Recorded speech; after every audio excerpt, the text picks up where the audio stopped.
경제 현안을 보다 쉽게 풀어보는 경제 읽기 시간입니다. 오늘도 다양한 경제 이슈들 김대호 경제학 박사와 함께 짚어보겠습니다. 어서 오세요. 네, 반갑습니다.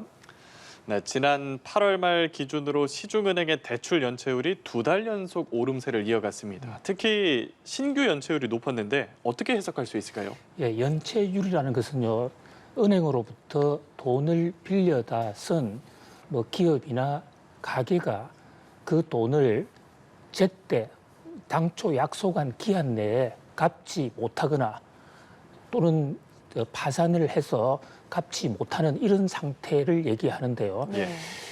이 은행 빚은 사실 상당히 무섭습니다. 예. 개인 간의 빚은 좀 봐달라 할 수도 있지만 은행 빚은 어떤 사적인 어떤 선처가 허용되지 않은 공식적인 룰에 따라서 정하기 때문에 또 대출을 갚지 못하면 여러 가지 청산 절차에 들어가고 담보물이 청산이 된다 이런 점에서 은행 대출을 갚지 못한다는 것은 그만큼 그 대출을 받아간 사람들이 어렵다라는 것을 방증해주고 있다고 볼 수가 있거든요. 네. 가급적이면 갚으려고 그러는데 갚을 능력이 안 된다 이렇게 볼 수가 있습니다. 자, 2달 연속 연체율이 올랐습니다. 2달만 오른 게 아니고요. 사실 최근에 몇 년간을 시계열로 보면 69개월 만에 지금 가장 높은 수준 0.53%까지 그러니까 200명 중에 1명은 제때 돈을 갚고 있지 못하겠다 이런 얘기인데 이게 그동안에 금리 인상이 계속 진행되어 왔기 때문에 우리나라가 금리 인상을 하기 시작한 것은 2021년도 8월 달부터입니다. 지금 3년 2개월이 지나고 있습니다. 그러다 보니까 이자로 상환해야 될 돈이 계속 늘어나고 그리고 일부 중소 영세업자들의 경우는 경기도 그렇게 썩 좋지도 않고 이러다 보니까 꾸준히 늘어나고 있는데 물론 지금의 0.53% 정도의 연체율은 한국 경제에 빨간불을 준다든지 심각한 위험을 줄 수준은 전혀 아닙니다. 예. 그럼에도 불구하고 조금씩 높아지고 있다. 이 대목이 우리가 선제적으로 경제 안정화를 추구해야 되는 그런 금융당국 입장에서도 좀 신경을 써서 보는 대목으로 보여집니다. 네, 그런데 특히 이 중소기업의 연체율이 큰 폭으로 올랐잖아요. 그만큼 고금리로 인해서 한계 상황이 심각하다. 이렇게 볼 수 있는 건가요? 그렇습니다. 지금 우리 경제가 이 코로나19라든지 인플레 억제 상황, 고금리 상황 속에서 다른 나라보다는 비교적 관리를 상당히 선방하고 있다. 회복 속도도 빠르고 GDP 어떤 성장률도 다른 나라보다는 좋은 편입니다. 네. 이제 그럼에도 불구하고 양극화라고 그럴까요? 차별화. 잘 되는 쪽은 굉장히 잘 되고 어려운 쪽은 어려운 이런 빈익빈 부익부 현상이 일어나는데요. 이것은 경제 구조가 바뀌기 때문에 그 경제 구조에 유리한 업체라든지 유리한 업종 또 잘 적응한 업종은 경제 구조 변경과 함께 굉장한 혜택을 누리는 반면에 전통 산업 이런 쪽에서는 아무래도 상대적으로 좀 더 불리한 그런 상황인데요. 그런 면에서 바로 지금 연체율을 보더라도 연체율에서 대기업은 연체율이 지난달하고 똑같습니다. 그러니까 추가로 연체가 늘어나는 대기업은 없다. 그만큼 은행 대기업들의 경제 사정은 좋다 이렇게 볼 수가 있습니다. 반면에 중소기업들이나 이제 개인 사업자들의 경우에는 연체율이 조금씩 늘어나고 있는데 그만큼 이 고금리 인하로 인한 그동안의 오래된 쇼크가 서서히 금융 지표에서도 나타나고 있다. 이렇게 볼 수도 있습니다. 다만 이복현 금융감독원장은 한국은행이 최근에 기준금리를 인하했기 때문에 이 기준금리 인하가 결국은 시장의 대출금리 인하에도 영향을 줄 것이다. 그래서 짧게는 2, 3개월 후에는 대출이자 감경 효과가 있을 것이고 연체율도 다소 좀 안정세를 보일 수 있다. 이렇게 지금 전망하고 있습니다. 예. 주 36시간 미만 일하는 단시간 근로자, 이른바 기그워커가 꾸준히 증가하고 있습니다. 이게 정상적인 고용 흐름은 아닌 것 같은데요. 그렇습니다. 지금 이 경제가 구조가 근본적으로 지금 변화하는 아주 격변의 시대를 우리가 맞고 있습니다.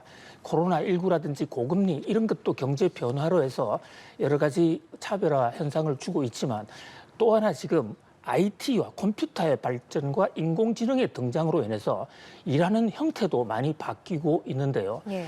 이른바 긱 이코노미라 해서 영어로 GIG, 이게 원래 서부 헐리우드 영화에서 일일 단역, 엑스트라 이런 거를 뽑았을 때 그것을 긱워크라고 그랬던 그 전통에서 지금 아예 경제학 교과서에도 긱 이코노미 또는 긱워커라는 표현을 그냥 쓰고 있는데요.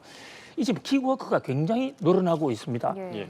그러니까 주당 36시간을 일을 해야 정규 근로자로 근로기준법상 보호를 받게 돼 있는데 여기에 빠져 있는 36시간 미만 근로자가 지금 701만 명입니다. 전체 근로자 4명 중에 1명이 지금 긱 이코노미에 속하는 긱워커들이에요. 예. 이게 전년 동기 대비 10.6%나 늘어났어요. 그러니까 늘어나는 속도도 빠르기 때문에 앞으로 더 늘어날 것을 예고하는 것이죠. 또 특히 주에 17시간 이하의 초단기 긱 근로자들의 경우에는 전년 동기 대비 13.2% 늘어났거든요. 예. 이 긱 근로자들이 늘어난다는 것은 두 가지 측면이 있습니다. 우선 긍정적인 측면에서 볼 때는요. 엔잡러라는 요즘 신용어가 있는데 여러 일을 동시에 뛰는 사람들 입장에서는 이 일도 맡고 저 일도 맡고 일자리가 늘어나는 측면도 있습니다. 예. 그런데 이 킥워커들의 경우에는 결국 근로기준법의 혜택도 못 받고 또 근로가 안정적으로 보장이 되지 않기 때문에 상당히 불안한 한 상태. 이런 어떤 동전의 양면과 같은 현상이 있는데 이것이 피할 수 없는 대세인 만큼 여기에 대해서 근로당국이나 정부 내에서 관련 입법 또 기업이나 근로자들도 좀 환경 변화에 적극적으로 선제적으로 대응할 필요가 있다고 보여집니다. 네, 긱워커가 증가한 이유가 뭐 평생 직장 개념이 약화한 것도 있고 또 인건비 부담을 덜려는 고용주들의 의도도 있는 걸로 보이는데 이렇게 단시간 근로자 비중이 높아지면 경제에는 어떤 변화가 생기는 거죠? 예, 그리고 우선 기업체 입장에서는요, 정규직을 고용을 하면 그게 따른 부담이 엄청나게 많이 듭니다. 우선 4대 보험도 들어줘야 예. 되고 나중에 해고할 때도 조건이 아주 까다롭습니다. 그런데 킥워커들은 하루 구했다가 바로 해고할 수도 있고 뭐 일주일에 서너 번 쓸 수 있고 그렇게 되기 때문에 단기적으로 늘어나는 일 수요에 대해서 기업이 적은 비용으로 아주 민첩하게 활동을 할 수 있다. 그런 면에서 경제의 윤활유, 촉진제가 된다. 이렇게 볼 수가 있습니다. 그리고 고용자 입장에서도 여러 일을 동시에 할 수 있고 자기 편한 사정에 따라서 일을 나갈 수도 있고 나가지 않을 수도 있는 자 그리고 특히 요즘 같은 이제 퀵 라이드 시대에 이런 경우에 이 퀵 수요가 24시간 계속 존재하는 게 아니라 특정 시간대에 폭발적으로 늘어날 때 킥 워커들을 활용하면 국가 경제적으로도 많은 도움이 돼요. 그런데 이제 문제는 고용이 불안해지면 특히 최근에 지금 앵커님 잘 지적해 주신 대로 대기업들이 사람을 잘 안 뽑고 킥 이코노미, 킥 워커가 많으니까 아예 옛날에 정규직이 하던 일도 킥 워커한테 맡기면 되지 않겠나 이래서 의도적으로 고용을 줄여서 우리 사회에 고용 안정을 해칠 수도 있다. 이런 동전의 양면과 같은 이런 성격이 동시에 존재합니다. 예, 긱 이코노미와 긱 워커의 특징까지 알아봤고 다음 소식 알아보겠습니다. 대규모 정산지원 사태를 초래했던 TMF 사태 재발을 막기 위해서 공정위가 대규모 유통업법 개정 방안을 발표를 했네요. 핵심 내용을 정리해 주시죠. 예, 좀 만시지찬이 있지만은 그래도 뒤늦게라도 이런 조치를 마련한 것은 대단히 적절한 것으로 보입니다. 우리 TMF 사태 지금도 여전히 그 피해를 완전히 수습하지 못하고 있는데요. 온라인 마켓을 통해서 물건을 구매했을 때 중간에 거래해주는 온라인 포털 사이트가 망했을 때 그 피해자가 양쪽으로 나타나는 것이죠. 우선 소비자는 돈 내고 서비스를 못 받아서 피해. 그다음에 또 개인 업주들은 이 TMF 등 온라인 마켓을 통해서 물건을 제공을 했는데 그 돈을 TMF 같은 온라인 포털이 중간에 가지고 제때 돈을 내주지 않음으로써 파산했을 때 피해가 양쪽으로 번지는 이런 어떤 구조적인 모순이 있는데요. 예. 이 대목에서 공정거래위원회가 앞으로는 이 돈을 이 온라인 포탈이 돈을 받았을 때 20일 내에 줘야 된다는 것을 강제로 의무화합니다. 지금은 TMF 같은 사태에서 보면요, 3달, 4달 이후에 주지 않은 사례가 많았고 그럼에도 불구하고 돈을 달라고 할 법적인 근거도 없었고요. 또 그렇게 갑과 을 거기에 점포를 내고 있는 온라인 점포를 내고 있는 업자들 입장에서는 약자였기 때문에 강력하게 주장도 못했습니다. 근데 20일 정도면 물론 당장 당일로 결제를 했으면 좋겠지만 그러나 일단 20일 정도로라도 법적 근거를 마련했다. 이것은 온라인 사업자들의 안정적 경영을 위한 뭐 상당한 진일보다 이렇게 볼 수 있겠습니다. 네, 또 공정위가 이 판매 대금의 50% 이상을 금융기관에 별도로 예치하는 등 이런 안전한 관리를 위한 장치도 마련을 했잖아요. 그럼 이 새 법안이 적용됐을 경우 그 실효성은 어느 정도 있다고 보세요? 예, 지금 특히 지금 말씀해 주신 이 금융기관의 50% 또는 그 이상을 예치하도록 한 것은요. 예. 이것은 상당히 획기적인 조처로 보여집니다. 20일 내에 줘야 한다는 것도 물론 중요한 의미지만 고객으로부터 그러니까 소비자로부터 받은 돈을 금융기관에 상당 액수를 넣어놓으면 그게 파산이 됐더라도 그 돈이 어디 가지 않고 금융기관에서 장악을 하고 있기 때문에 원래 물건을 판 소수 그 입점업자들에게 우선적으로 내줄 수가 있는 것이거든요. 예. 그래서 이것은 사실상의 담보를 확보할 수 있다. 이런 면에서 획기적인 조처로 보여지는데요. 이게 지금 조처가 시험 시행을 거쳐서 내년도에 공식적으로 시행이 될 것으로 보여집니다. 그런데 이제 보다 근본적으로는 이 온라인 업체들도 일반 정상적인 상거래처럼 이 그때 자금을 지급하는 시스템으로 전환을 해야 되겠습니다만은 온라인 업체 포털 자체도 영세한 경우가 많기 때문에 단계적으로 발전하는 그런 중대한 계기가 될 것으로 보여집니다. 예.